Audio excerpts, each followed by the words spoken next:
Hello and welcome back to my channel. I'm so glad you decided to click on this video. I look like this right now because I just woke up like 30 minutes ago and it is pouring rain today in Philly. So I figured that it would be a really good day to just like hunker down and read a lot because I really don't have anything on my schedule.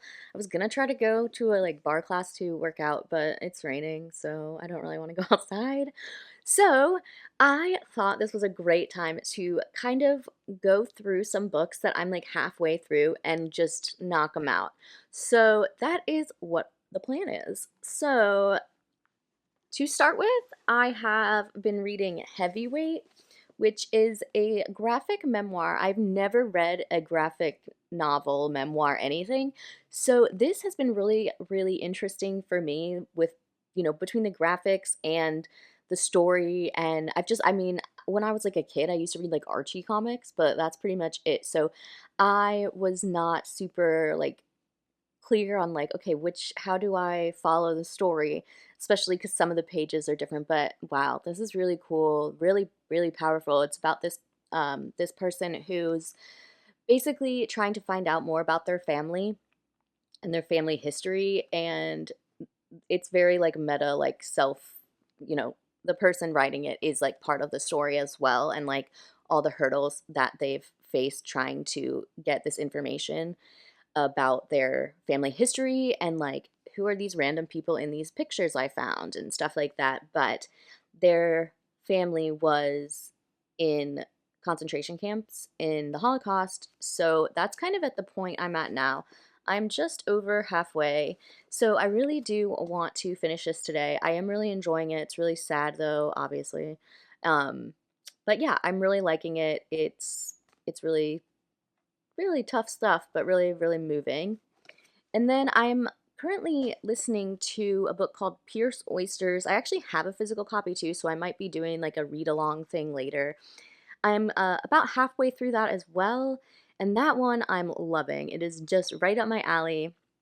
It takes place in 2010, right around the big BP like oil rig explosion and oil spill, and it's in the Louisiana Bayou, and this oyster farmer who's had this family business for quite some time, and how it affects him, and it's definitely like a family drama, but set around that, and I'm really like loving it. I love family dramas for start, and this event, this was a horrible time, and I think that like for a lot of us, it wasn't something that super like directly affected us. So I mean, I was like, I think in my senior year of college, I might have been just out of college, I can't recall, but I it was something that I was like, oh my God, that's so sad. And then I moved on with my day.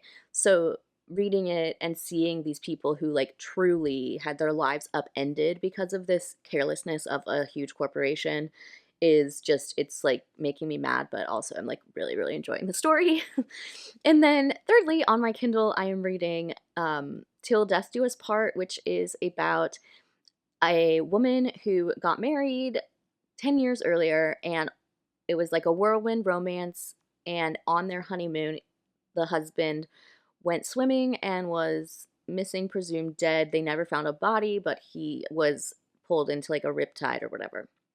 And so it's 10 years later, and the woman has basically moved on with her life as much as you can. She's finally gotten to a place where she's in a financial and mentally stable place. She has a boyfriend that is now her fiance. Like she's like, okay, ready to take the next step to a new chapter of life. And then she keeps seeing him around her, and she's like, is this real? He's dead. Or am I hallucinating or what? So it's definitely interesting to see where that's going so far. She then like flies out to Napa because she owns a natural wine bar, and his family own vineyards in Napa. So she flies out there without telling her fiance and is like, I'm gonna see if this is really him. Because I missed a big part of the story after that, by the way. She thinks she sees him around Brooklyn, but she's like, there's no way, like, he's dead, like, stop stop hallucinating. And then she's looking on a website for places to take a honeymoon, and she's like, oh, let's look at Napa. And she sees the spitting image of him on a website owning this winery. And she's like, oh my God, that's him. I have to go see what the hell's up. So she does. And that's kind of where I'm at now. She's an interesting character, but she's also being really stupid about some stuff. So I'm not like loving it, but I'm enjoying it. And like even if I wasn't, I feel like at this point I'm in too deep and I need to see what happens. So I'm hoping to finish all of these today. So I'm gonna go and make my coffee and get a little breakfast maybe, and just start reading and enjoying the rainy weather. So I will check back in soon when I get to a point where there is more to talk about regarding one of these books. I think I'm going to start with Heavyweight because I think I'll get through it the quickest, and I don't know, I was reading it right before bed last night, so I feel like it's the most like on my mind right now. So see you in a few.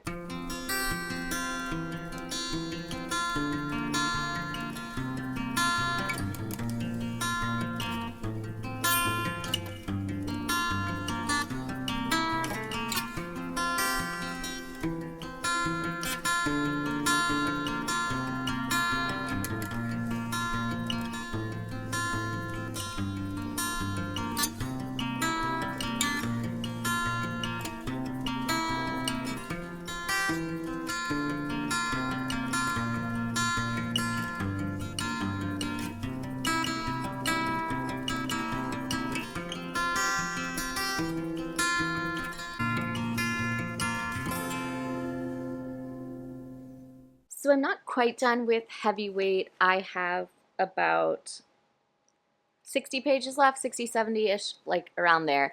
But I did want to say some interesting stuff. This is really thought-provoking in a lot of ways because, like I said, it's sort of written as like the author is part of the story. And the story is about their whole family, like escaping from camps and escaping from Europe in the 40s. And so, first of all, there is a lot of stuff that is kind of confusing because there are so many characters, and like the ways that they're all like intertwined is kind of wild. There is a family tree in the front of the book, but like, to be quite honest, it's not really that helpful as far as me remembering who is who, because I don't know, maybe I'm just dumb and I don't know how to read a family tree well, but it was still getting me pretty confused when I would just like look at it trying to reference. But this really is asking some really interesting questions. Oh, I just realized the camera's like cutting off part of my head. Okay. So yeah, like it's really asking some important and interesting questions. Like, for example, we just went through a point where my tripod is like lowering itself. I don't think I had it like proportioned well as far as like which parts were extended, and yeah. So anyways, this one part is where, again, I can't really recall exactly the relationship and everything, but these two men were in, oh my God, this is so weird. My stupid, it's doing, oh my gosh. So these two men, and I can't remember exactly like the relationship between them and the author and all of that, but one of them was like in the family by marriage, and he actually only had one Jewish grandparent. So they were in a camp, and he was able to convince them that he wasn't really Jewish and that he should be released. Well, it also meant because of the Nuremberg laws, his marriage to his wife, who was Jewish, is actually illegal. So he left there and left behind their son, who was, I can't remember how old, but he was a little kid. And, you know, of course, like our inclination is to be like, oh my God, how could you just leave your child there? That's insane. Like, that's your kid. And it's like, you know, pretty easy for us to all get on our high horses about what we would do in a particular situation. And there, you know, are quotes from people who were survivors that are just like, you know, I don't blame anyone for anything they did to survive. Like, we're all just trying to save ourselves.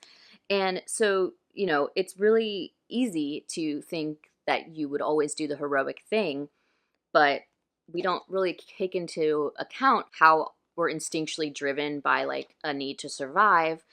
And necessity, you know? And of course, that's not all to say that like that was a good choice, but it's just makes you look a little harder at a situation with make a little more nuance and a little more thoughtfulness about like in reality though, what would you do? So there's also some stuff in here that's kind of like, so if you know, we all think about what we would do if we were in this situation, but like, would you be someone that is willing to like drive refugees across the border to get back to their families or to drive them to safety?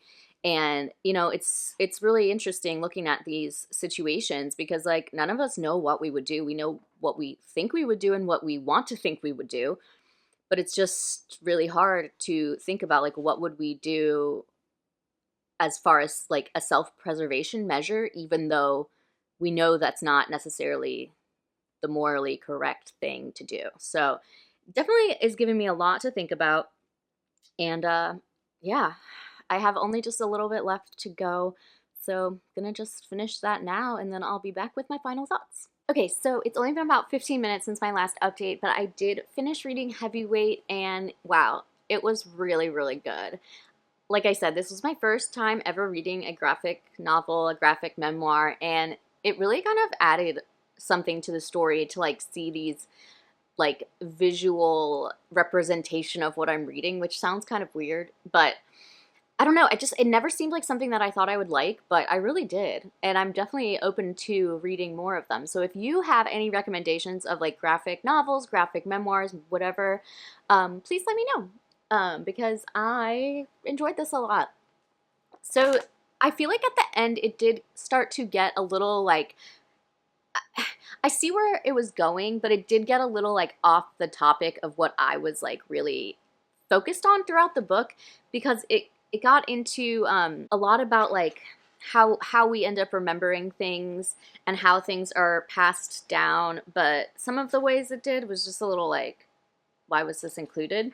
But there was this one page that really, really spoke to me, and this is what it says. A lot of people are terrified of the Holocaust losing its special, sacred, incomparable status, as though we need to diminish or obscure other historical crimes to properly remember this one, as though understanding that the structures that produce violence undermines feeling the horror of it. I keep thinking my family's tragedy isn't unique, only specific. And I really, really felt like that was important to note because the author does a really good job in here of, while of course giving the story and the story of their family, you know, looking at it with the horror that it should be looked at, while also recognizing that like we are all still doing these things to people. I mean, gentrification in Brooklyn, for example, where this character, this is a human, where this person lives, you know, Flatbush neighborhood of Brooklyn was all basically inhabited by enslaved people, and the land was stolen, and even today, like many of the streets are named after some of the people that owned these people. And so it's just like these little things that we don't think about. Like our entire country, I mean, as an American, is stolen land. And so I just really found that to be like eye-opening that like, yes, the Holocaust was an absolute tragedy and it's horrible, but it's not something that is like a one and done deal. Like we are still committing these atrocities around the world, and perhaps it can be less, I don't know, straightforward because it's not all these people in one place at one time, and it's not white people for the most part. So I found that to be really eye-opening and just like a really, I don't know, just the way it was presented was like, oh shoot. Oh man, you're right. So I don't know if that made perfect sense, but I would definitely recommend Heavyweight. This was sent to me by the publisher William Morrow, so I don't know if this is out yet. I'll definitely look it up and I'll like put it on the screen, but yeah, this was awesome and I definitely recommend it. So now I think I'm gonna go like shower and just kind of like make myself a little more human, and then I'm gonna start on one of my other books. I think I'm gonna do Pierce oysters because I have the audiobook and I am like kind of getting, around the house doing stuff. So I will check back in with some information on that one when I get through it.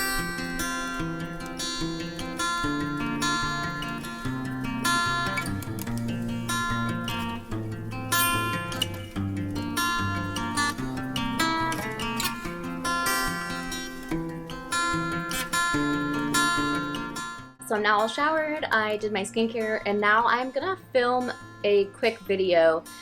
So I'm gonna keep listening to my audiobook while I do that, but also I have to do something with this hair because I went to the Phillies game last night, and so I have like crazy hat hair. So we're gonna do something with that.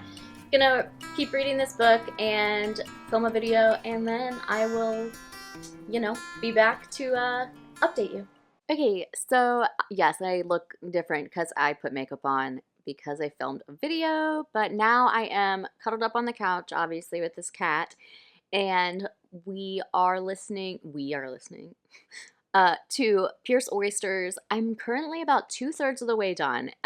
According to the audiobook, whatever, it says I have about 2 hours left, which I really would love to knock out this evening. Like, this is the entire point of this vlog.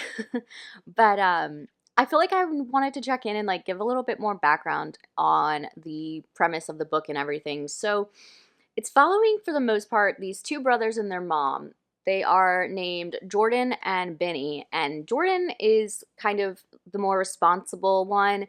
He has taken over the business of the oyster company and oyster fishing from their dad, who had just passed away about a year earlier.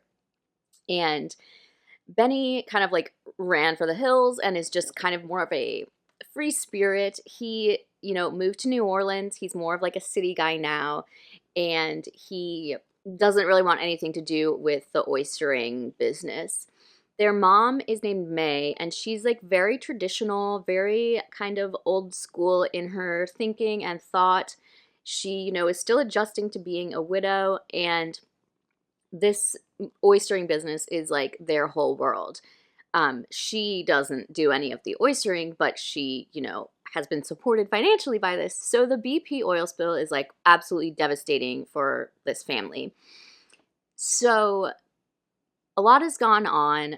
Jordan basically loses all of his deckhands to the fact that BP is essentially hiring all of these people who normally work on the fishing boats to help with the cleanup of the oil spill. And they're like, oh yeah, we can get paid way better, because they're generally day laborers. They're guys that are Navy undocumented, a lot of them, and they get paid in cash. And so they're like, this is a much better deal, sorry. And so, he's in a tough situation. In the meantime, Benny is in New Orleans, but let me back up just a little bit. So when their dad passed away, he left the business to both sons. Benny's never wanted anything to do with oystering. Jordan's always been the one that's kind of stepped up and taken over things. So basically, because they both own the business, Jordan was just kind of sending money to Benny. Benny never really had a job in New Orleans. He was just kind of getting a free pass. And so when Jordan loses all of his workers, he's like, listen, Benny, you need to either come back here and work, or I'm not going to pay you anymore, because I can't just be handing out money to you for not doing anything. And Benny puts up a fuss and says he's going to get a lawyer because it's both of their business. And Jordan is like, you're going to lose, because you can't say that this business is half yours and then refuse to actually do any work for the money that the business creates. So he ends up coming home. And so there's a lot about Benny and Jordan really kind of coming to terms with the fact that they're very different people and learning how to work together. This book is just really sad. It's so much more than just the environmental devastation of the oil spill and the explosion, which is obviously pretty bad. That is just, it's devastating to read about and acknowledge that this is stuff that can't be fixed. I mean, there's going to be, for decades, ramifications of this oil spill. But there's also, it's just so much about the economic disparity between like the people that are farming here and like the big companies. Like the fact that, you know, they're like, this doesn't matter, nothing we do matters, like as far as like protesting or whatever, because BP's always going to win. They're always going to find a way to make it so it's not their fault and that someone else is, you know, suffering the consequences, and they're just like, oops, which just is enraging. So this book is bringing up a lot of emotions, and yeah, I'm interested to see how this is all going to play out. I'm really, really enjoying it, and yeah. Gives me a lot to think about. Seems like a theme today. Lots of books to give me something to think about. So I'm going to keep snuggling Ruby and listening to my book, and I will check back in a little bit. Okay, so I am back with some final thoughts on Pierce Oysters. I did end up reading some of this towards the end because my phone was like, I don't know, it was like spazzing out and I needed it to not, so I couldn't listen to the audio anyways. This was incredible. Wow.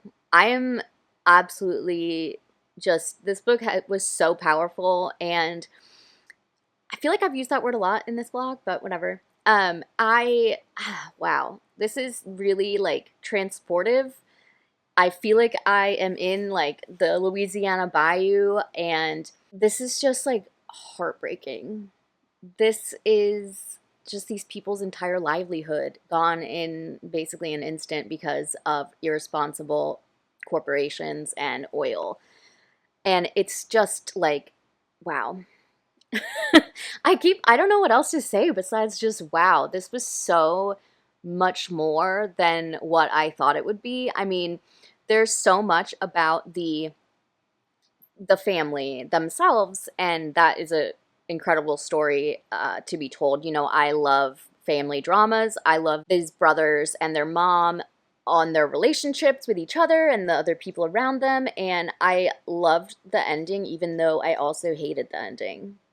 I thought the ending was perfect, but I also, it's like, it's not a happy ending, but it is at the same time. It's hopeful, but man, I'm not, I think I need to sit with this one for a little bit before I try to like start dissecting it, I guess. It just really moved me, and I'm going to be thinking about this book for a while. I don't know if I'm going to be able to stop thinking about this one.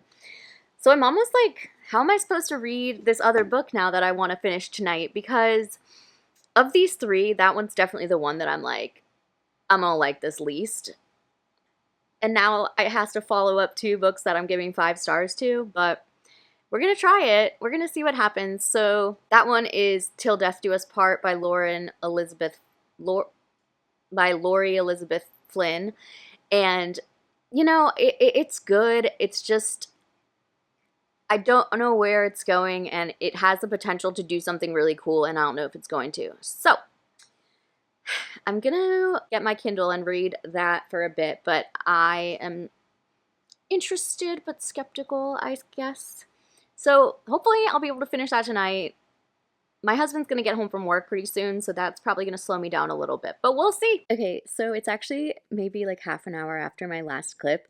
There's no way I'm going to finish this book tonight. I am like halfway through it, and it just took me like that whole time to read one chapter. It's just not really the vibe that I can like binge read right now. So I'm going to set that aside. I guess this is going to become a 2-day vlog. Okay, so as you can see, I decided to throw in the towel on that last book. I mean, I'm gonna finish it, but just I wasn't gonna finish it anytime to add into that vlog, which I want to get posted soon. So this is the end of the vlog. I am really trying to get better at vlogs, so I would love any feedback you have about this and like what kind of stuff you like to see in vlogs, because I really love watching them, but like I feel like I talk about it so you guys all know that like I never get very good viewership or anything on them, engagement, so I want to know how to do it better. So if you have any comments, please leave them down below. If you liked this video though, give it a thumbs up. If you haven't subscribed, I would love it if you would, and I'll see you in the next one. Bye!